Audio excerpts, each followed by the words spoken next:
I welcome you to today's episode of Welcome to My Kitchen, and I am super excited to be on your screens tonight. Today we are talking or discussing the disease ulcer. You know, ulcer is a sore that develops on the lining of the esophagus, the stomach, or the small intestine. Are you living with that condition? You know, I am a bit worried because it's becoming a common disease among us now. On today's episode, we have Dr. Morris taking us through the causes of this disease and how it can be managed and, by God's grace, cured completely. Stay tuned. We'll be right back.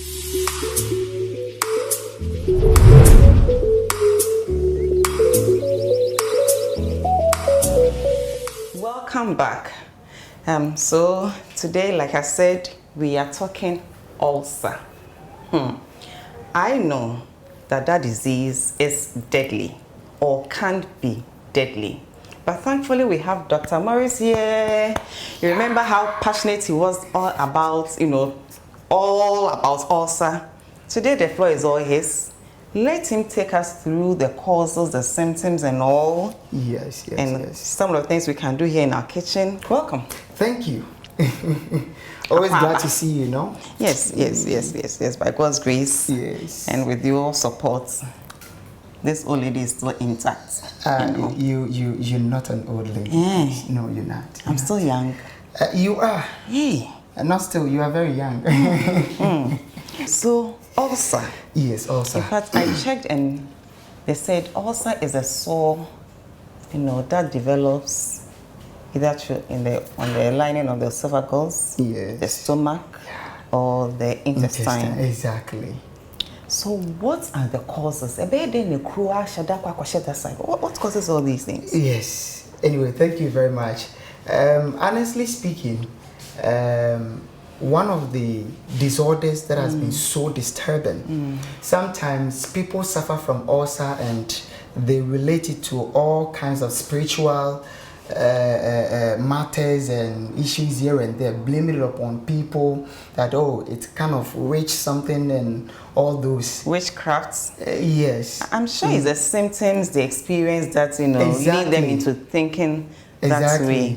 It can really traumatize your life. It can really traumatize your life. So what can cause ulcer? Okay, all right. So before we delve deeper in there, I first want to talk about how it develops. Okay. The basic concepts behind ulcer. Great. Now, we have the esophagus, as you said earlier. We have the stomach. We have the intestines. Yeah. Whenever you experience a sore or literally a wound in such areas, when it develops, when such a sore develops, that's when it becomes ulcerative. The organ becomes ulcerative. Okay. Yes, simply ulcer develops. Yeah. A crew. But let me make this clear.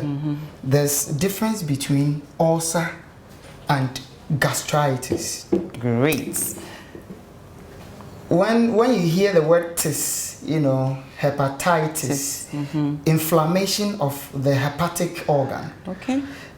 Whatever tis is an inflammation. It's an inflammation. So I want to give this very genuine clue. Okay. It's a medical clue. All right. The gastric organ is the stomach. Okay. Sometimes when people say gastritis, they think it's gaseous. Having gaseous whatever in your tummy. That's how it feels like. Yes. Yeah. But it doesn't mean that's gastritis. Oh, okay. Are you getting the point? When your tummy is full of gas, it's not known as gastritis. All right. So what condition is gastritis then? Inflammation of the walls of the your stomach. What is inflammation? Let's know for the layman to understand. We're gonna calm down. Okay, so we realize that the ulcer is the sore. Yeah. So or the wound type. Yes. It will be open. Yeah. It will be in a sore form. From a crew. But yes, with the inflammation, so yes. So when you see, let me give this very literal, Okay. when you look at pimple, acne. Yeah, acne. A pimple, for instance, an opened pimple, consider that to be an ulcer. Okay. Are you getting it? Yeah, I get it. When that is in the stomach, it's an ulcer. But when it's inflamed and then it's not opened, you consider that to be gastritis, an inflammation. So with gastritis, the stomach lining is inflamed. Exactly. Due to a medication you are taking. Yes, food, and a whole lot of things, chemicals, okay. and the way you eat, and a lot of other stuff that you'll be mentioning. So now that we've established that there's difference between gastritis and ulcer, I think then we have to just limit ourselves to ulcer today. Yes. Then another time. Probably. Yes, probably. Hopefully. So the stomach ulcer is what is known as the gastric ulcer. Gastric ulcer. And we have the intestinal ulcer. And we have peptic ulcer. Which is, I'm coming there, okay. which is the duodenal one, because right below your stomach, the stomach organ, right below it, it transcends to the duodenum. The duodenal. And also your intestine. Intestine, exactly. Your intestine. Before the other intestines will follow. Are you getting it? So at the edge of descending through the duodenal colon, duodenal intestine, you realize if a sore is developed around any area within the duodenum, that is duodenal ulcer. Wow. Are you getting it? But when it develops in the stomach, that is gastric ulcer or stomach ulcer. Okay. And then we have esophageal ulcer. When it develops around the esophagus area, where the food will pass before it settles in the stomach. Are you getting it?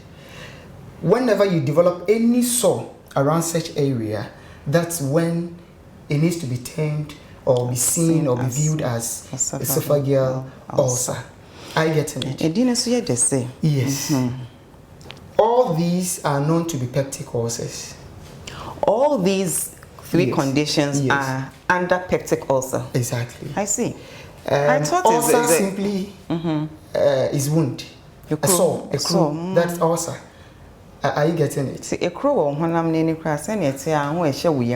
Yes.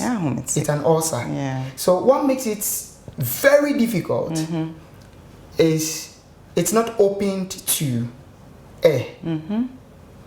Okay.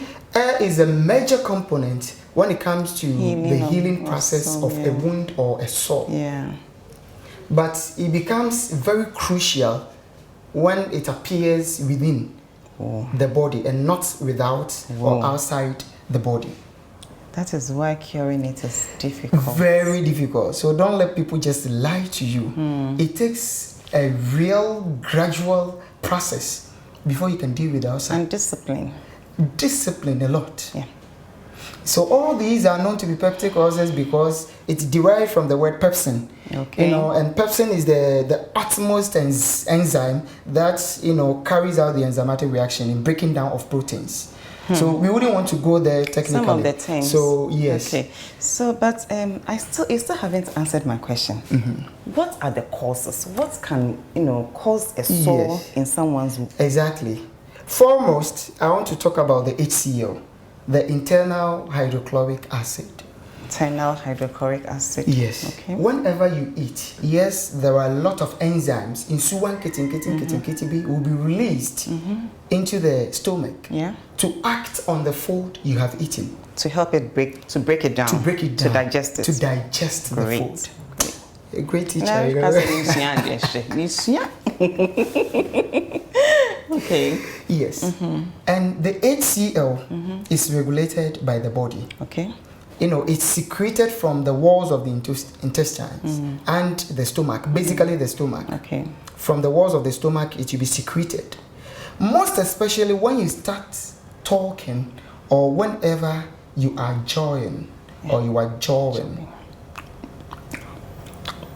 So opening your mouth, whenever you start opening your mouth. Then. So you realize we the public speakers, we do experience that a lot. Okay. Whenever you talk for lengthy minutes, you realize right afterwards, you are starving. Yeah. you are hungry right afterwards. Yes. Because whilst talking, the brain also signals the GI system, that is the gastrointestinal system, that food is coming. You know, because it's just you are like chewing. It's almost like chewing. Okay. But when you start chewing, it secretes a lot. Okay. But when you are not chewing and you are talking, you are jawing a lot, it also secretes some amount of the internal hydrochloric acid. And they get there and there's no food there. When they get there and there's no food, they start acting on the walls of your stomach. Eh?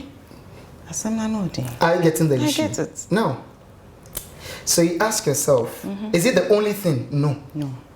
So the things that will always aid the easy flow or the easy secretion of the HCl into the gastric tract will highly affect you to develop ulcer. So we always say that when you are chewing gum, never chew gum on an empty stomach. Before you chew gum, make sure there's so much food in the belly.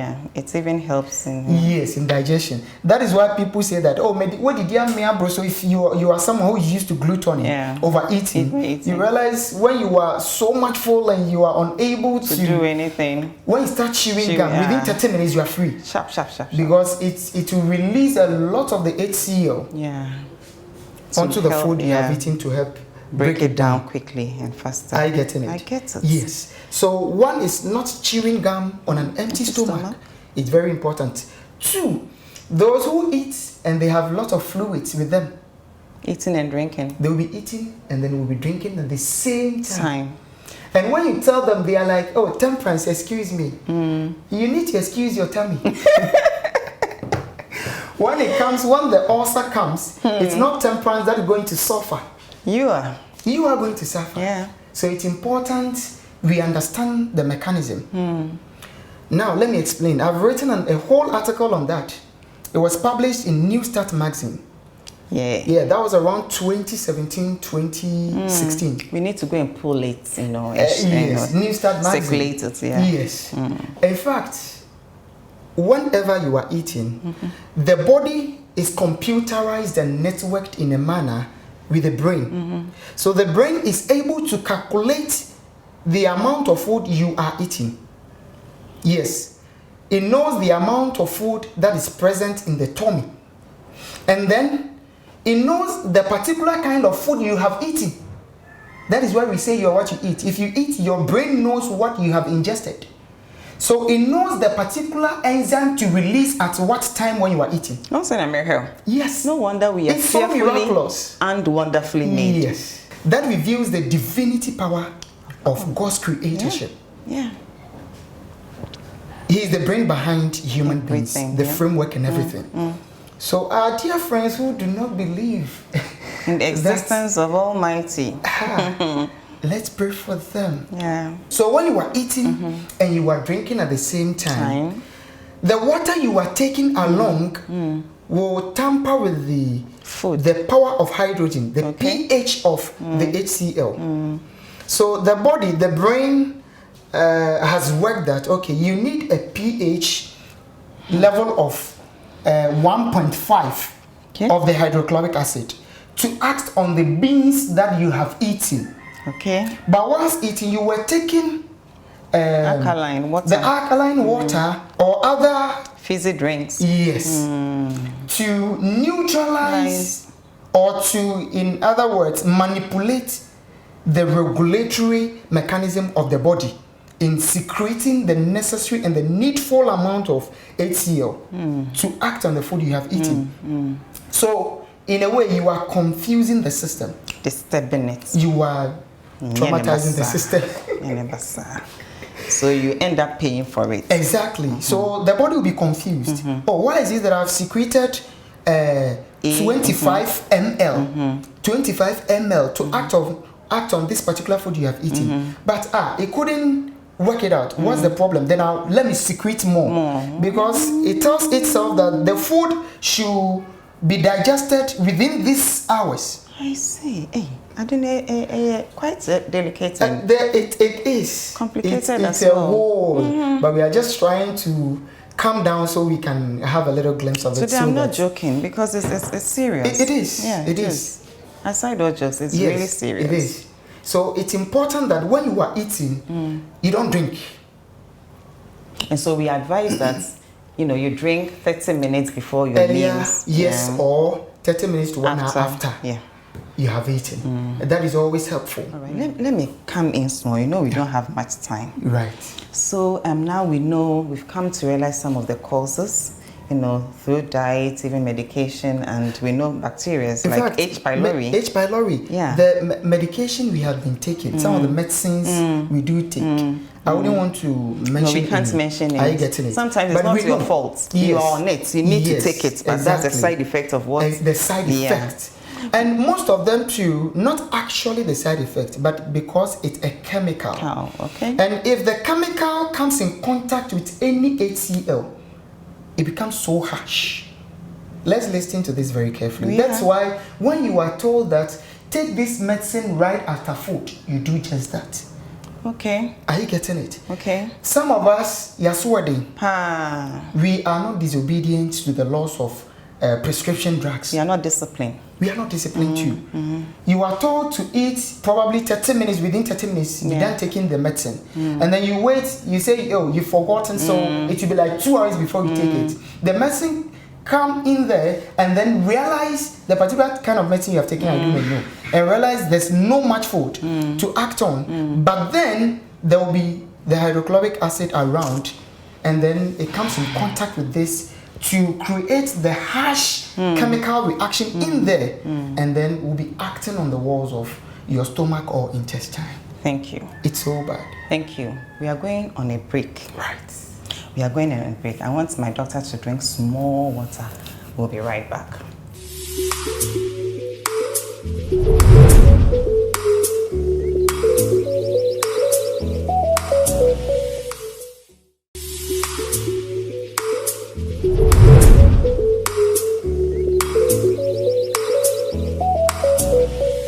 Welcome back. So, doctor is on fire. He's giving us some of the causes.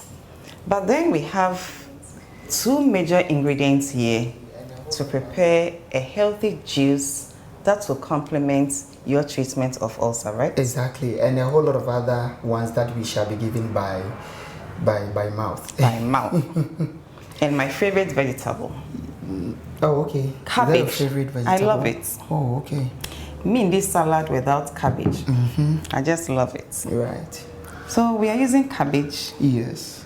And we are using medicinal charcoal powder. Medicinal charcoal powder. Exactly. I'm going to start working on the juice. Yes. We have cabbage sliced into pieces, and then we soak it with charcoal powder.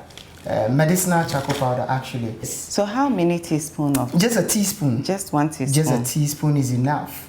Okay. Charcoal is so powerful to deal. Already, it helps with the ulcer condition we're talking about. Yeah. Yes, already. Already. It's an ulcer remedy. Charcoal is an ulcer remedy. I shall mention some of the remedies in addition to this. Okay. All right. So how many minutes am I going to soak this cabbage? When you are able to soak it for about 20 minutes, it's okay, it's enough. 20? Yes. Wow. 15 to 20 minutes is enough. All right. Yes, get it well soaked. There's a property charcoal has, which is known as the adsorptive property. And then it will absorb all the chemicals and any kind of harmful germ that will react with other agents to develop probably the Helicobacter pylori, the H. pylori, as we normally call it, yeah. Exactly. Helicobacter pylori. Foremost, one great physician did a research on this. And what he concluded on is, whenever you see H. pylori in the gut of someone, it means the gut was unhealthy. Yes. So it means if you detoxify regularly, you cleanse yourself regularly, you eat properly, you take in a lot of water to flush out toxins from your gut, your gastrointestinal system, and then you exercise a lot, you shouldn't have problem with germs within your body. Okay. That is why the concentration is not on the H. pylori. Okay. When you were reading any kind of renowned ulcer conclusive research or documentary, you leastly hear about H. pylori. I see. But however, if you develop the ulcer, it shall be present. Okay. But some of the ulcerative conditions, you are able to go for the test and then the H. pylori will not be identified, yet there will be a sore in there. All right, so you go ahead. Let me quickly wash the vegetable and get back. Exactly. And then these are some of the foods or the dietary items that will also help you develop ulcer. If you want to develop ulcer, it will help you develop it. We've been taking a lot of sugary and milky stuff together. It's so deadly. Taking a milk, I'm not talking about plant-based milk. I'm talking about the artificial types of milk that we go in for out there. Together with sugar, it's not the best for us. It will be even ideal if you go off such things. Sugar is known to be the sweetest poison, Now, when you have ulcer, these are some of the things you need not to do. You need not to be eating fried foods. If you continually eat fried foods, it will somehow activate the work of the HCl. And then it will not help your condition at all. So it's highly important that any kind of stimulating item or food, you do not take them. So if it starts stimulating the stomach or the GI system, it will affect you in a very bad way. And then emotionally, you can also worsen your ulcer issue. Wow. When you become nervous, the body is confused. Okay. Somehow, sometimes, it's unable to properly regulate the secretion of some of these enzymes and the HCl into the stomach. And thereby, it affects you greatly. If even you have the ulcer, it worsens it. So, anxiety, nervousness, panic attacks. When you panic, right there, a lot of things happen within your body right in a second that you do not understand. So sometimes we need to avoid some of those things. When you are about to eat, make sure you are going to eat happily. When in whenever you get the opportunity to eat, you need to be in a happy mood. It's very important, very, very paramount. Don't be eating and then you be crying within. You be having problems within. Emotionally, you are unstable. You are even hurrying up to eat. Because if you do not take your time to chew or masticate the food you are eating thoroughly, it doesn't also help the GI system. So it complexes the ulcer situation. These children that cry, and whilst we are feeding them, are we harming them, or because they need to eat and they don't want to eat, and as mothers, we want to make sure there's food in their stomach, so we try all kinds of means. Yes. Are we making them sick? It's not good. It's in fact, we cannot justify that. Whether you're a child, whichever stage that you are, you need to appreciate the food you are about to ingest. All right. If you do that, the body will take it in a sound manner and then will act on it beautifully. All right, so I want us to blend this. Exactly. Honestly, I think we haven't really done justice not to even the half. topic here.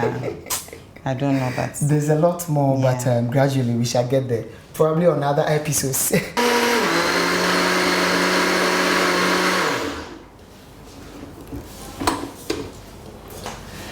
All right. Let me explain something here. The reason why cabbage is very essential and paramount, cabbage being very, very vital, playing a crucial role in dealing with ulcer, is because it has something we call the vitamin U. Vitamin U. So this has vitamin U. So far, the articles I have read on dietetics and nutrition, it is the first dietary item I have seen having this peculiar and unpopular rare vitamin called as vitamin U. Yes, and the reason why they discovered this in it is the most alkaline vegetable. Oh. It is the most alkaline, very, very alkaline. So as soon as you take it, it's able to quickly or rapidly neutralize the acidity nature of or environment of the tummy that's hurting you. So when it's able to deal with that quickly, you are able to save a life to an extent. So let me make it clear. This is not for healing purposes outright. It can help the healing process, but it's not a sole remedy for healing ulcer. Ulcer goes through a lot of processes before you can be able to deal with it. So this is few of the remedies that we are trying to get out there for people to know how technical it is. So when you are done like this, you can add just a teaspoon of charcoal powder. All right, so this is like a first aid, right? First aid. Okay. So if you want to make it more medicinal and for it to serve as a remedy, you add aloe vera.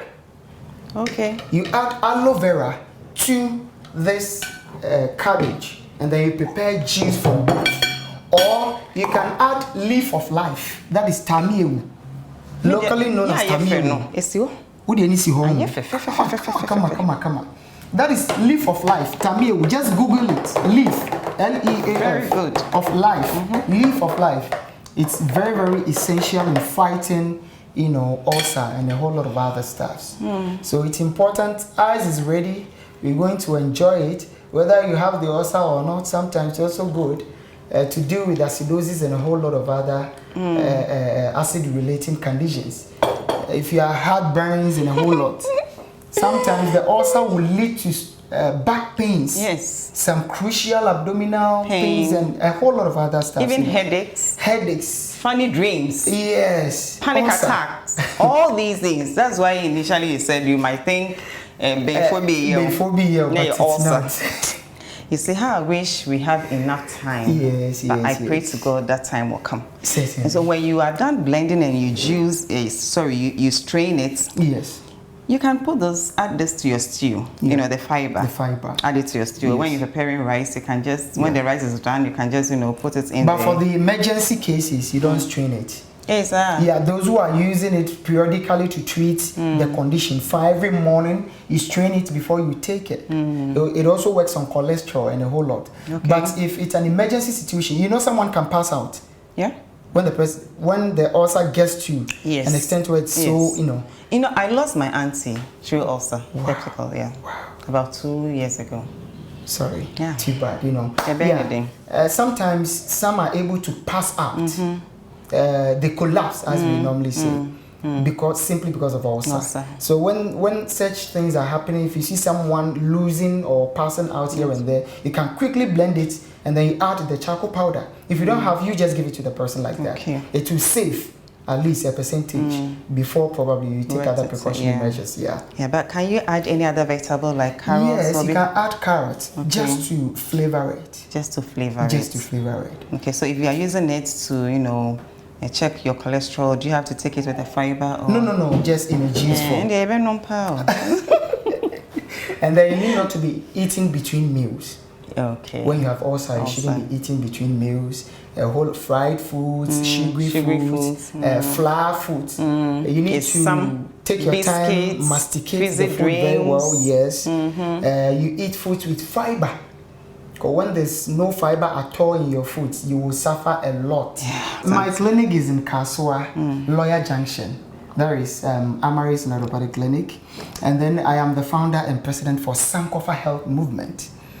So until we come your way next Saturday on Hope TV, this is Welcome to My Kitchen, and my name is Baba Hamad, and you are? Dr. Maurice Mensah.